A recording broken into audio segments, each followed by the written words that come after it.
On a Wednesday morning I heard the door knock. I went to see who it was, and it was Mylene. She was crying, and I asked her what's the matter.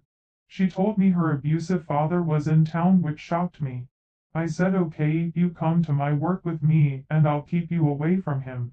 She gave a picture to the desk clerk when we left of her father to look after for if he shows up on the Children's Aid property.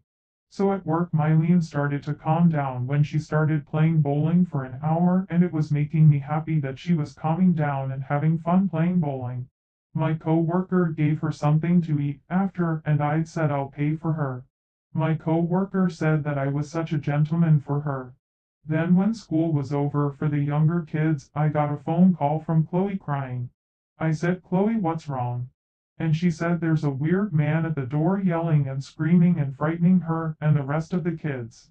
I was like, oh my God, that's Mylene's father, and told my workplace to call the police. So I get to the desk clerk and told him he snuck in here, and the police are on the way. The clerk said, okay, here's the gun. Police allow Children's Aid Center to have guns for protection to keep the kids safe. So I got to our door, and there he was banging and kicking the door. I pointed the gun at him and said, hey, you get out of here, but he refused. He said, you don't even have the guts to shoot me, and I told him, watch me.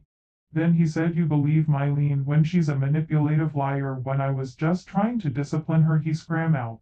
I said, I don't care about you discipline decisions for your daughter Mylene. You're scaring my little girls along with my autistic brother.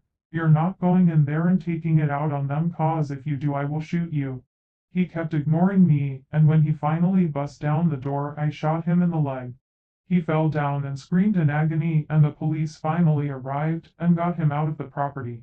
Before he was booked into jail, he was in the hospital for the bullet shot in his leg, and unfortunately he lost his leg due to it. He's now in a motor chair for the rest of his life. Mylene thanked me for keeping her safe and away from her monster father.